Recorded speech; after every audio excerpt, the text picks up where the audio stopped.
Welcome students. এখন আমরা অষ্টম শ্রেণীর পরিবেশ ও বিজ্ঞান থেকে তাপের অন্তর্গত খুব ছোট্ট একটি বিষয় ঘনীভবন নিয়ে আলোচনা করব। এর আগে চারটি পার্টে তোমাদের সাথে আমার কথা হয়েছে, এটা পঞ্চম পার্ট। তো ঘনীভবন অর্থাৎ বাষ্প থেকে তাপ বের করে নিলে সেটি সাধারণত তরলে পরিণত হয়, অর্থাৎ সেটি ঘনীভূত হয়ে তরলে পরিণত হয়। এই যে বিষয়টা তাকে আমরা বলি ঘনীভবন। এর একটা বাস্তব উদাহরণ হিসেবে আমরা দেখতে পারি, যদি একটি কাচের গ্লাস নিয়ে তাতে কয়েক খণ্ড বরফের টুকরো রেখে দিয়ে গ্লাসটিকে ঘরের যে কোনো জায়গায় রেখে দেওয়া হয়, তাহলে কিছুক্ষণ পর দেখা যাবে গ্লাসের গায়ে বিন্দু বিন্দু জলকণা জমেছে। এর কারণ হলো গ্লাসের মধ্যে থাকা বরফ আর বায়ুমণ্ডলের মধ্যে মিশে থাকা জলীয় বাষ্প। সেই জলীয় বাষ্প যখন ঠান্ডা বরফযুক্ত গ্লাসের সংস্পর্শে আসে, তখন জলীয় বাষ্পটা ঘনীভূত হয়ে তরলে পরিণত হয় এবং সেই তরল কণা কাচের গ্লাসের গায়ে বিন্দু বিন্দু আকারে জমে থাকে। এবার বলে রাখি, বাষ্পীভবন আর ঘনীভবন প্রক্রিয়া দুটি পরস্পরের জাস্ট বিপরীত। অর্থাৎ বাষ্পীভবন প্রক্রিয়াতে তরলকে তাপ দিলে সেটি জলীয় বাষ্পে বা বাষ্পে পরিণত হয়েছিল, আর এক্ষেত্রে বাষ্প থেকে তাপ বের করে নিলে সেটি তরলে পরিণত হয়। অর্থাৎ আমরা বলতে পারি ঘনীভবন হলো বাষ্পীভবনের বিপরীত প্রক্রিয়া। বায়ুমণ্ডলের জলীয় বাষ্প যদি ঘনীভূত হয়, সেখান থেকে মূলত তিনটি ঘটনার সৃষ্টি হতে পারে: মেঘ, শিশির আর কুয়াশা। আমরা প্রথমেই জেনে নিই মেঘ কিভাবে সৃষ্টি হয়। এর আগে আমরা বহু জায়গায় মেঘ সৃষ্টির পদ্ধতি সম্পর্কে জেনেছি, বিশেষ করে ভূগোলের অংশে। তো প্রথমে আমি বলি, পুকুর, নদী, নালা এই সমস্ত জায়গায় যে জল থাকে, সাধারণ তাপমাত্রায় সেই জল বাষ্পীভূত হয়। বাষ্পীভূত হয়ে তৈরি হয় কি? জলীয় বাষ্প। সেই জলীয় বাষ্প জলের আশেপাশে থাকা অঞ্চলের যে উষ্ণ বায়ু, সেই উষ্ণ বায়ুর সাথে মেশার পরে উষ্ণ জলীয় বাষ্পপূর্ণ বায়ু আর তার সঙ্গে মিশে থাকা শীতল ভারী বায়ু, এই দুটি বিষয়ের ভিতরে তুলনা হয়। যে বায়ুটি উষ্ণ সেটি সাধারণত হালকা হয়, আর যে বায়ুটি শীতল সেটি সাধারণত ভারী হয়। তখন উষ্ণ আর হালকা বায়ু হালকা বলে উপরে উঠে যেতে থাকে, আর শীতল ও ভারী বায়ু ঠান্ডা বলে নিচে নামতে থাকে। উষ্ণ আর হালকা বায়ু যত উপরের দিকে উঠতে থাকে তত তার উচ্চতা বাড়তে থাকে। উচ্চতা বাড়লে আমরা জানি সেখানে বায়ুমণ্ডলের চাপ সাধারণত কম হয়। বায়ুমণ্ডলের চাপ কম হওয়ার জন্যে এই উষ্ণ বায়ুর যে কণাগুলি, সেগুলি পরস্পর থেকে দূরে সরে যেতে থাকে। কিছুটা উপরে উঠে যাওয়ার পর জলীয় বাষ্পের এই যে জলীয় বাষ্পের কণাগুলি পরস্পর থেকে যখন দূরে সরে যায়, তখন এদের মাঝখানে এসে জায়গা গ্রহণ করে নেয় বিভিন্ন ধূলি কণা আর অন্যান্য যা কণা প্রকৃতিতে মিশে আছে সেগুলি। সেই মুহূর্তে বায়ুমণ্ডলের তাপমাত্রাও অনেকটা এখানে কমে যায়। উচ্চতা বাড়ার সাথে সাথে তাপমাত্রাও কমে গেল এবং জলকণাগুলি পরস্পর থেকে দূরে সরে গেল। তাদের মাঝখানে এসে হাজির হলো বিভিন্ন ধূলিকণা। অর্থাৎ ধূলিকণাগুলিকে আশ্রয় করে জলকণাগুলি একত্রে জোটবদ্ধ হয়ে আকাশে ভেসে বেড়াতে থাকে। এই যে জিনিসটা সৃষ্টি হলো তাকেই আমরা বলি মেঘ। ঠিক আছে? তো মেঘ সৃষ্টি হওয়ার জন্যে প্রকৃতপক্ষে বায়ুমণ্ডলের জলীয় বাষ্প ঘনীভূত হলো। সেই ঘনীভূত জলীয় বাষ্প বায়ুমণ্ডলের মিশে থাকা বিভিন্ন ধূলিকণা এবং অন্যান্য কণাকে আশ্রয় করে জোটবদ্ধ অবস্থায় ভেসে বেড়াতে থাকলো। সেটিই হচ্ছে প্রকৃতপক্ষে মেঘ।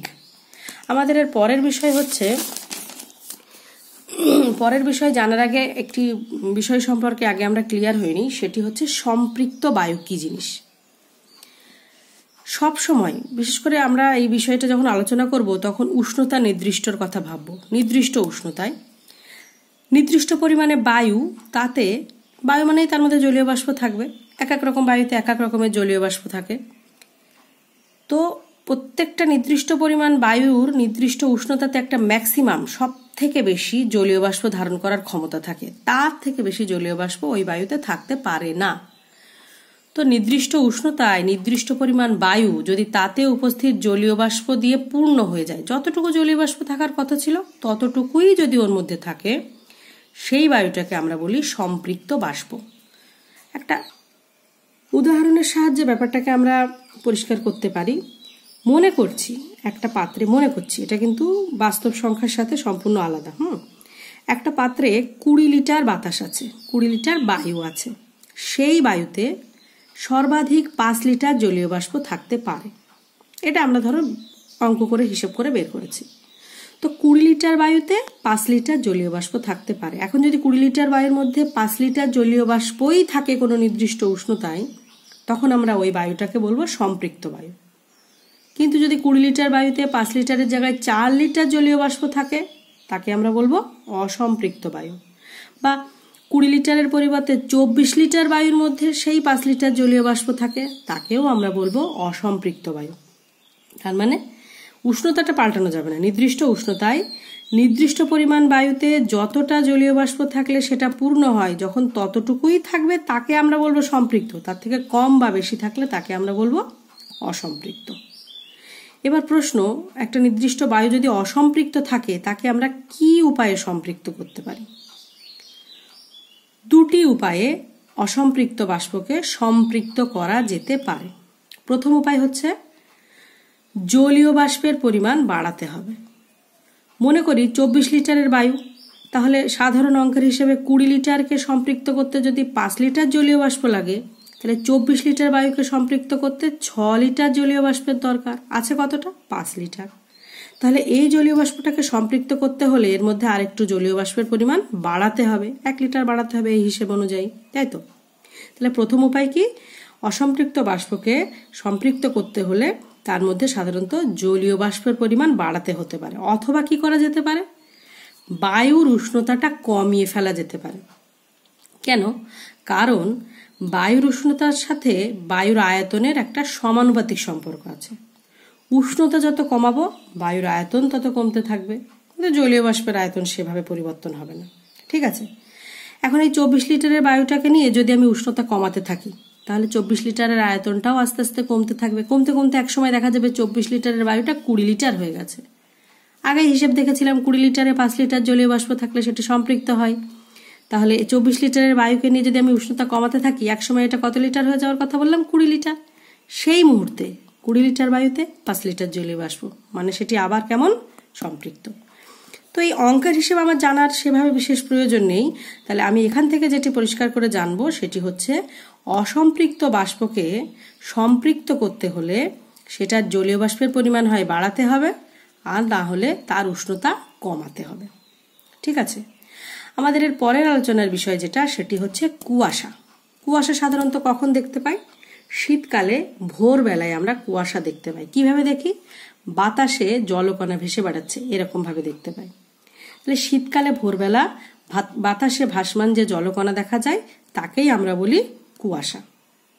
কুয়াশা তাহলে কি করে তৈরি হবে, কি করে গঠিত হবে?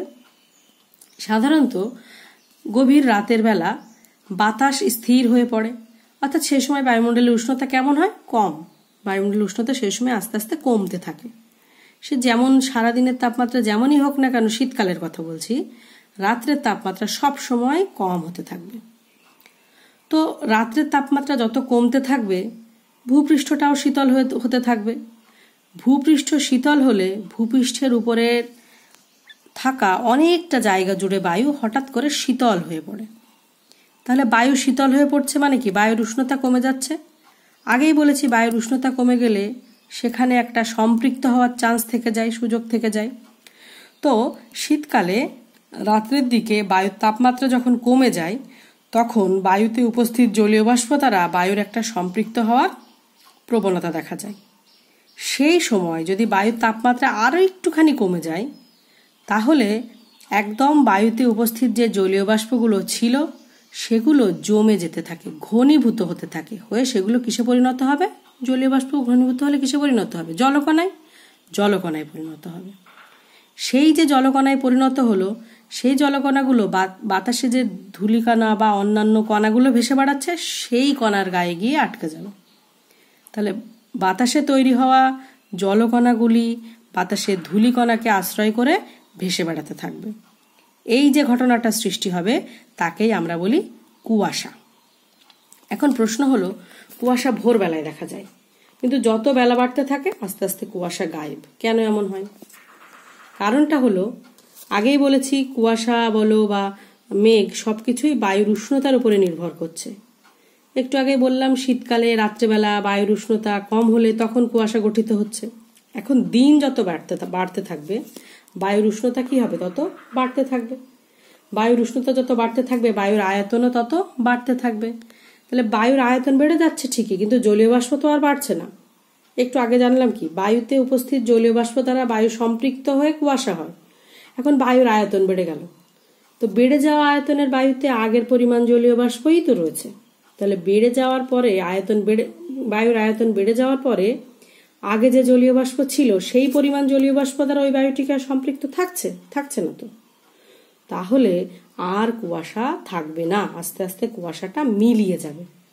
তাহলে বেলা বাড়ার সাথে সাথে যেহেতু উষ্ণতা বাড়লে বায়ুর আয়তন বাড়ে, সেই মুহূর্তে বায়ুতে উপস্থিত জলীয় বাষ্প দ্বারা বায়ু আর সম্পৃক্ত থাকে না।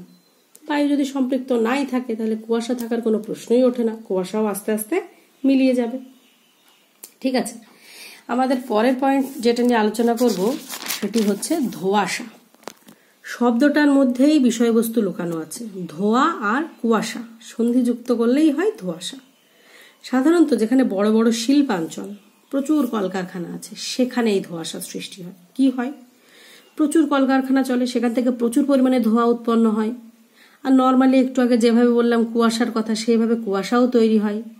ধোঁয়া আর কুয়াশা একসঙ্গে মিলে গিয়ে যে জিনিসটা তৈরি হয় তার নাম হলো ধোঁয়াশা। এই ধোঁয়াশা কিন্তু কুয়াশার থেকেও মারাত্মক। ধোঁয়াশার মধ্যে শ্বাস নিতে মানুষের কষ্ট হতে পারে। ঠিক আছে, এর পরের পয়েন্ট যেটা, সেটি হচ্ছে শিশির। শিশিরও কখন দেখা যায়? নিশ্চয়ই শীতকালেই দেখা যায়, ভোরবেলা। শিশির কিন্তু বাতাসে যেগুলো ভেসে বেড়ায় ওগুলো তো কুয়াশা ছিল, তাহলে শিশির কোনগুলো? শিশির সাধারণত ভোরবেলায় গাছের পাতা বা ঘাসের ডগায় যে বিন্দু বিন্দু জলকণাগুলো জমে থাকে। শীতকালে ভোরবেলা গাছের পাতা বা ঘাসের ডগায় যে বিন্দু বিন্দু জলকণাগুলো জমে থাকে ওগুলোই কিন্তু শিশির। এখন প্রশ্ন হলো, সন্ধেবেলায় বা দিনের বেলায় তো শিশির পড়ে না, গভীর রাতের দিকে বা ভোরবেলায় গিয়ে কেন শিশির পড়ে? একদম আগের মতোই কনসেপশন। দিনের বেলা সূর্যের তাপে ভূপৃষ্ঠটা কেমন হয়? উত্তপ্ত হয়ে পড়ে। ভূপৃষ্ঠ যখন উত্তপ্ত হয়, ভূপৃষ্ঠের সংলগ্ন থাকা যে বায়ু আছে সেই বায়ুটাও কি উত্তপ্ত হয়ে পড়ে। এবার যখন সন্ধ্যের পরে সূর্যাস্ত গেল, ভূপৃষ্ঠ আস্তে আস্তে তাপ বর্জন করা শুরু করলো। ভূপৃষ্ঠ যত তাপ বর্জন করতে থাকবে তত কি হবে? সেটি ঠান্ডা হতে শুরু করবে। ভূপৃষ্ঠ ঠান্ডা হওয়া মানে ভূপৃষ্ঠের সংলগ্ন বায়ুও ধীরে ধীরে ঠান্ডা হতে থাকবে। একটু আগে আমরা শিখেছিলাম সম্পৃক্ত বাষ্প করার একটা উপায় বায়ুমণ্ডলের উষ্ণতা কমানো। এখানেও সেই একই গল্প কাজ করছে। যেহেতু উষ্ণতা কমতে থাকছে, আস্তে আস্তে এমন একটা সময় আসবে যখন ভূপৃষ্ঠ সংলগ্ন বায়ু তার মধ্যে যেটুকু জলীয় বাষ্প আছে তার দ্বারাই সম্পৃক্ত হয়ে পড়বে। তাহলে বায়ুটা জলীয় বাষ্প দ্বারা সম্পৃক্ত হয়ে গেল। এই কন্ডিশনে যদি উষ্ণতা আরো একটু কমে, তাহলে বায়ুতে যে জলীয় বাষ্প ছিল সেগুলো কি হবে? জলবিন্দুর আকারে তৈরি হয়ে যাবে, জলকণা। সেই জলকণাগুলো আকারে একটু মোটা মোটা হয়ে গেলে তার বাতাসে ভেসে থাকতে পারবে না। কি হবে? সেগুলো বায়ুমণ্ডল থেকে নিচের দিকে নেমে গিয়ে কোনো গাছের পাতায় বা কোনো ঘাসের ডগায় গিয়ে জমা হবে। এই যে ঘটনাটা সৃষ্টি হবে, এই ঘটনাটার নাম হচ্ছে শিশির। এখন এই উপযুক্ত অবস্থা, অর্থাৎ বায়ুমণ্ডলে উপস্থিত জলীয় বাষ্প দ্বারা বায়ু সম্পৃক্ত হওয়ার যে ঘটনাটা, সেটা সন্ধ্যের দিকে হতে পারে না, সেটা দিনের বেলা হতে পারে না। কারণ দিনের বেলা উষ্ণতা অনেক বেশি থাকছে, সন্ধ্যেবেলায়ও উষ্ণতা যথেষ্ট বেশি থাকে। বায়ুমণ্ডলের উষ্ণতা কমতে কমতে প্রায় রাত কেটে গিয়ে ভোর এসে যায়। এই কারণে সন্ধ্যাবেলা বা দিনের বেলা শিশির পড়ে না, অথচ ভোরবেলা শিশির পড়ে।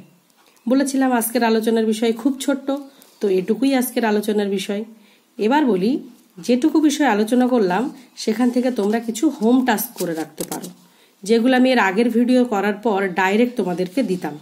তো এখন এই ভিডিওর সাথেই জুড়ে দিচ্ছি। হোম টাস্কটা একটুখানি দেখিয়ে দিই। তোমরা যারা আমার ভিডিও স্কুলের স্টুডেন্ট ছাড়াও দেখো তাদের ক্ষেত্রে সুবিধা হবে। এখানে আমি 15 নম্বরের হোম টাস্ক দিয়েছি, তোমরা দেখে নিতে পারবে। তো এখানে 10টা মোটে প্রশ্ন দিয়েছি। আশা করি যে বিষয়টুকু বুঝিয়েছি তোমাদের উত্তর করতে অসুবিধা হবে না। তাহলে আজকের মতো এই পর্যন্তই। সবাই ভালো থেকো।